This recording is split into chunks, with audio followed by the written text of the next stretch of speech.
The lights blinded him for a second, but Malik didn't stop. Steady steps, chest up, his torn shirt contrasting with dresses worth thousands of dollars. He had no invitation, no place there, but he had something no one in that hall dared to ignore: the courage to break into the impossible. Malik Carter ran with his heart pounding, dodging people on the Fifth Avenue sidewalk. The security guard's shouts behind him mixed with the sound of car horns and the city's buzz. He had no plan, nowhere to go, he just knew he had to keep running. He wore a torn hoodie and faded jeans, his worn-out sneakers almost falling apart. The smell of street food mixed with the expensive perfume from the shop windows, reminding him that this world was not his. He turned a corner and slipped through an open side door. Suddenly, the music changed. Now it was loud, immersive, as if coming from a living, pulsating place. A narrow hallway stretched ahead, with cables on the floor, stacked boxes and hurried voices. Malik walked quickly, trying to find a way out through the back, but when he turned right, he froze. In front of him was a runway lit by spotlights so bright he had to blink. Elegant models walked in clothes that looked like works of art. The audience, seated in perfectly aligned rows, watched intently while cameras captured every detail. Malik realized where he was: New York Fashion Week. And in that moment, he understood he had stepped into a completely different world than he knew. He took a step back, but there was no time. The security guard chasing him was just a few meters away. Before he could decide whether to run or hide, a tall model in a silver dress walked past him and, without hesitation, reached out her hand. Malik didn't understand the gesture but instinctively grabbed it. With a light pull, she placed him beside her and kept walking, as if it were part of the show. The audience reacted with a mix of surprise and fascination. Some laughed, others took photos immediately. Malik, not knowing exactly what to do, copied her steps. He felt the solid floor beneath his feet, the lights warming his face, and the expectant silence before each camera click. For the first time in a long time, he didn't feel invisible. At the end of the runway, the model leaned slightly and whispered, "Keep walking. Trust me." They walked back together, and Malik began to notice the reactions weren't negative. On the contrary, there was something in the way people looked at him. It was as if they saw something in him he had never seen in himself. When they reached the end, a man in a navy blue suit, with a serious expression, was waiting. He wasn't security. From his posture and analytical gaze, he seemed to be someone important. "Who are you?" he asked bluntly. Malik hesitated. "Just someone passing by." The man raised an eyebrow. "Your passing by just changed the course of my show." He introduced himself as Richard Coleman, one of the most renowned fashion designers in the world. Malik recognized the name from hearing people talk on the street, seeing posters plastered on luxury store windows. Richard motioned for him to follow. Malik thought about refusing, but something in the designer's steady gaze made him change his mind. Backstage, the atmosphere was intense. Makeup artists, tailors, and assistants moved quickly. Richard walked among them like a conductor leading an orchestra. He took Malik to a chair in front of a lit mirror and asked him to sit. "You have presence. You carry yourself well. I don't know if it's luck or instinct, but I want to see how far this goes." A makeup artist began cleaning his face while another adjusted his hair. Malik looked in the mirror and barely recognized himself. The street boy was still there, but something new was emerging, something that made him curious. Richard told him to put on a crisp white shirt and perfectly tailored black pants. When Malik looked in the mirror again, the transformation was clear. It wasn't just a change of clothes. It was the chance to be seen differently. Before he could ask more questions, Richard stepped closer. "Be here early tomorrow. We'll do a test. If it works, maybe you'll have more than just a good story to tell." Malik left without fully understanding what had happened. He could still feel the heat of the lights, the curious looks, and the strange sensation that this moment wouldn't just end there. As he walked through the streets of New York, he wondered what could happen if he chose to come back. For the first time in a long time, the future seemed to have room for more than just survival. The dressing room was small, lit by yellow bulbs around a mirror smudged with fingerprints and makeup stains. On a chair, someone had left a perfectly ironed white shirt and simple black pants, but with an elegant cut. Malik stood in the doorway, unsure if he should touch the clothes. A thin woman with her hair in a tight bun and an expression oscillating between hurry and irritation walked in, pushing a rack of hangers. "Put this on, and quickly," she said, not looking at him for more than a second. Malik changed in silence, feeling the clean, soft fabric on his skin, a stark contrast to the rough, dirty fibers he was used to. In the mirror's reflection, he barely recognized himself.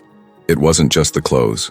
It was the way they fell on his body, revealing a posture he didn't know he had. For a moment, he imagined himself there not as an intruder, but as someone who belonged. His thoughts were interrupted by the door opening again. Monica walked in, holding a glass of water. "You're lucky Richard saw something in you," she said, handing him the glass. Malik drank eagerly, feeling the cold water slide down his throat. "He doesn't see that in many people," she continued. "But don't be mistaken. If you waste this opportunity, it will be like you were never here." Malik just nodded, still trying to understand why a famous model, whose face he'd seen on billboards and magazine covers, was talking to him like she knew him. Before he could respond, Richard appeared at the door. "Walk with me," he ordered. Malik followed him through the hallways into a spacious room where mannequins wore extravagant creations and tables were covered with luxurious fabrics. In the center, a large board displayed photos, sketches, and scattered notes. Richard stopped in front of one sketch, a gray suit with subtle details but impeccable design. "You'll wear this tomorrow. I want to see if you're as interesting as you seem today." Malik blinked, confused. "Tomorrow?" Richard turned slowly, his gaze sharp. "Are you deaf? You're walking in my closing show. And before you ask, no, it's not because I like you. It's because the world loves unexpected stories and you just gave me one." Malik didn't respond. Part of him wanted to run back to the streets where no one told him what to do. But another part, a part growing by the minute, wanted to see how far this could go. Richard walked over to a shelf, picked up a brown leather box and placed it on the table. He opened it slowly, revealing a series of old photographs. Some showed runway shows, others portraits of people Malik didn't recognize. Then his eyes landed on a specific photo. A young man, dark-skinned, broad smile, wearing a suit similar to the one Richard had just shown. Malik felt the air thin. There was something disturbingly familiar about that face. Richard noticed his reaction and closed the box abruptly. "Don't worry about that," he said, turning to leave. "Tomorrow, 8 a.m. Don't be late." Back in the dressing room, Malik tried to shake the image from his mind. But no matter how hard he tried, the man's face kept overlapping with fragmented memories. A muffled laugh, the scent of cheap cologne, and the distant sound of someone calling his name in childhood. He shook his head, irritated, as if he could expel the thought. Monica came in again, this time with a small plate of food. "Eat. You'll need the energy." Malik looked at the plate and, for a moment, wanted to ask about the photo, but something in her expression made him give up. It was as if she knew exactly what he wanted to say but was determined not to talk about it. While he ate, he could hear the end of the show in the distance. Applause, the murmur of the press. He thought about sneaking out, disappearing before it was too late. But when he stood, he saw a different security guard than the one who had chased him earlier standing at the door. The man simply crossed his arms and said, "Richard wants you to stay at the hotel tonight. There's already a room booked. Let's go." In the black car that took him to the hotel, Malik watched the lights of New York pass by the window. Each street they crossed seemed to take him further from what he knew. Arriving at the hotel, he was taken to a room on the 22nd floor. When he walked in, he froze. A huge bed, heavy curtains, marble bathroom. He opened the balcony door and felt the cold wind on his face. The city glowed beneath him, but deep down, there was an unsettling feeling, as if he were in the right place at the wrong time. Before closing the curtains, he saw a man standing across the street, on the promenade, looking up directly at him. Malik couldn't make out his face from that distance, but the way the man stood still, even with the crowd moving around him, sent a shiver down his spine. Then, as if certain he had been seen, the man took a single step back and disappeared into the shadow of a building. Malik stood there, unmoving, feeling that something much bigger than just a fashion show was about to happen. The next morning, Malik woke before the sun came up. He had slept in a community shelter, but his mind hadn't stopped since he'd left the show the night before. He could still feel the runway lights, the weight of the stairs, and Richard's voice telling him to come back. He didn't know if he would be welcome or if the designer had spoken only in the heat of the moment. But the curiosity and strange sense of hope he felt were stronger than fear. He arrived at Richard's studio just minutes before the agreed time. The building in the heart of Manhattan was modern on the outside but felt like its own world inside. On the ground floor, racks of carefully organized clothes formed neat rows. Mannequins displayed unique pieces, and glass walls revealed rooms where teams worked in focused silence. Richard greeted him without ceremony. "I thought you wouldn't show up," he said, scanning him from head to toe. "I said I'd come," Malik replied, trying to hide his nervousness. "Let's see if it was worth it." He led him to a large room with a white backdrop and bright lighting. In the center, a photographer adjusted his camera while two assistants checked the lighting. "Today we'll see how you do in front of the camera. No runway, no audience, just you, the lens, and what you can convey," Richard explained. "And remember, anyone can wear clothes. What makes the difference is what you express without saying a word." The session began tense. Malik was stiff, unsure where to put his hands or how to look. The photographer, a thin and energetic man, began giving short instructions. "Look at me. Don't force it. Think of something that's yours alone." Malik closed his eyes for a moment and remembered the cold nights, the times he felt invisible to everyone. When he opened them again, there was intensity in his gaze. The photographer caught it instantly. "That's it. Hold it." And the click of the shutter echoed in the room. Gradually, Malik began to relax. He moved naturally, experimenting with expressions and postures. By the end, the photographer lowered his camera and said to Richard, "This kid has something. It's not technique, it's truth." Richard kept his neutral expression, but Malik could tell he was pleased. "Go to the fitting room," he said. "I want to see how you wear pieces from the new collection." The fitting room was almost sacred, with full-length mirrors and racks of immaculate clothes. An assistant handed Malik a tailored suit and helped him adjust it. When he looked at himself in the mirror, he barely recognized the reflection. He was no longer the boy who had stumbled onto a runway by chance. He was someone who looked like he belonged there. After trying on several pieces, Richard made a comment Malik would never forget. "You're not just a new face. You have something people will remember, and that's what can take you far." In the days that followed, Richard included him in small jobs, catalog shoots, discreet appearances in smaller shows, and wardrobe tests for other brands. Malik absorbed everything. He learned about posture, expression, pacing, and even fabrics and cuts. Each day was a new world, and he dedicated himself as if every step mattered. Still, there were challenges. Some models looked at him with suspicion, whispering about the street kid who had walked in without an invitation. Malik heard them but didn't respond. He knew his place would be earned through work, not arguments. Monica, the model who had helped him on the runway, became a kind of quiet ally. Whenever she could, she offered quick tips and words of encouragement. "You've already done the hardest part, Malik. Now you just have to prove it wasn't luck." One afternoon, Richard called him in. "There's a show in Paris next month. It's not just big, it's legendary. I want you in it." Malik's eyes widened. "But there's a condition. We need to prepare you. Wearing the clothes isn't enough. In Paris, they'll test every step, every look. And if you make a mistake, everyone will remember." The training intensified. Malik spent hours walking on the empty runway, adjusting his pace, learning to turn at the right moment and keeping perfect posture. At night, he returned to the shelter exhausted but focused. For the first time in his life, he had a clear goal. One day before the trip, Richard walked into the practice room and watched Malik for a few minutes. "You're ready," he finally said. "But remember, Paris won't give you a second chance." Malik took a deep breath. He knew this invitation wasn't just an opportunity, it was a test. And if he passed, maybe the world would truly start to see him as more than the boy who crashed a runway. On the flight to Paris, seated for the first time in business class, Malik looked out the window and watched the city lights fade behind him.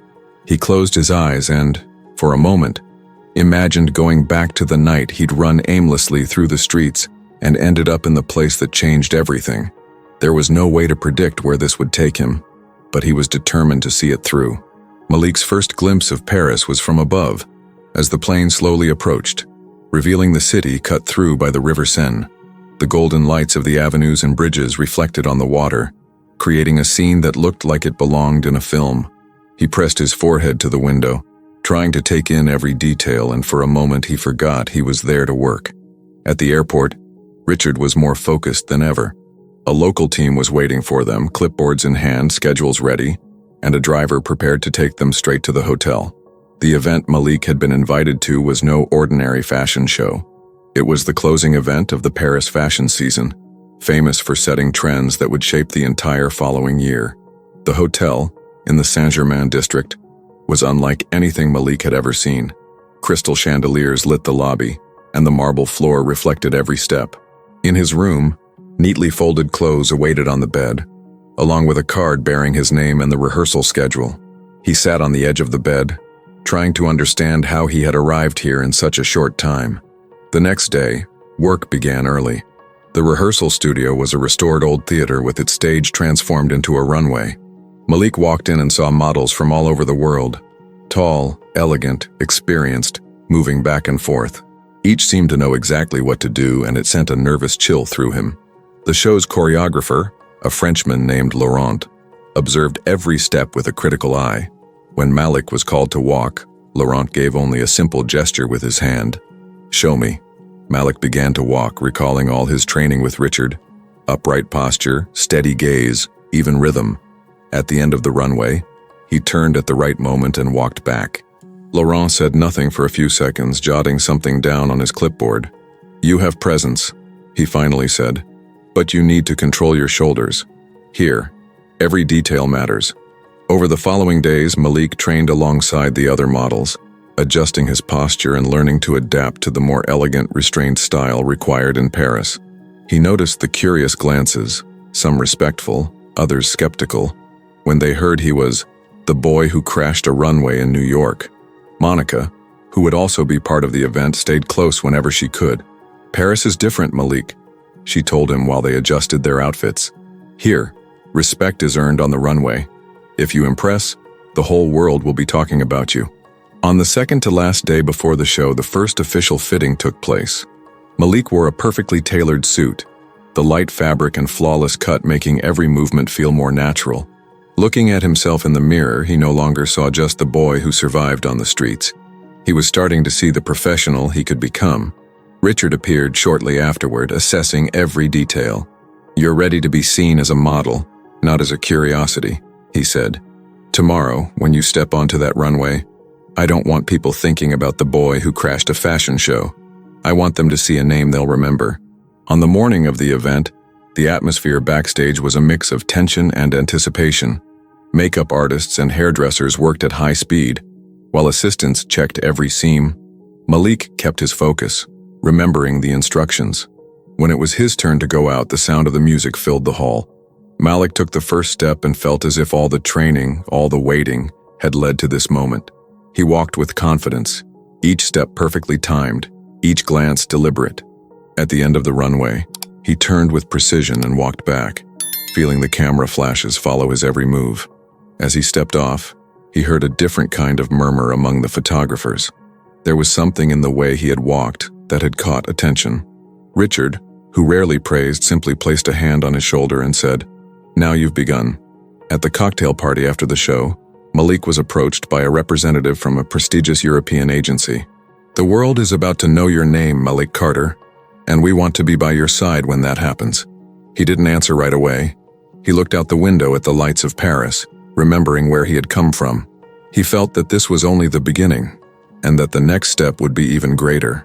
The days following the Paris show were unlike anything Malik had ever experienced. At breakfast in the hotel, he flipped through fashion magazines that featured his face among the highlights. The article spoke of a new talent who appeared out of nowhere, and the authenticity in his eyes that can't be taught in any modeling school. He was no longer just the boy who had crashed a runway in New York. He was starting to be seen as a genuine revelation. That same day, the European agency that had approached him at the cocktail party sent an official offer. It was a proposal to represent him globally, with a work schedule spanning Milan, London, and Tokyo. Richard went through the contract carefully before handing it to Malik. "If you accept, you're stepping into an intense pace. You won't have much time to think. You'll have to act. But this is the kind of opportunity every model dreams of." Malik didn't hesitate. He signed. From then on, his life became a blur of airports, hotels, fittings, and runways. In Milan, he walked for a heritage brand that rarely hired new faces. In London, he starred in a bold editorial for a prestigious magazine, posing in iconic city locations. In Tokyo, he took part in a winter campaign that covered subway stations and lit up billboards. In every city, the reaction was similar. His story sparked curiosity, but his talent and stage presence confirmed that he wasn't just a novelty case. He noticed that, little by little, the looks he got shifted, from surprise to respect. Monica stayed present whenever possible, whether working the same jobs or sending words of encouragement from another country. She understood the weight of the pace and pressures of this world. Remember, you're more than a good-looking face. You're the story people want to see again and again, she would say. In London, during a photo break, a creative director approached him. "Do you know what makes you different?" the man asked, lighting a cigarette. Malik shrugged. "It's that you're not trying to be perfect. You're real. And that's what's missing in fashion right now." Those words stayed with him. He thought about how, just months earlier, he had been living on the streets, worried only about his next meal. Now he was being paid to wear clothes worth more than he could have earned in years in his old life. But success brought new challenges.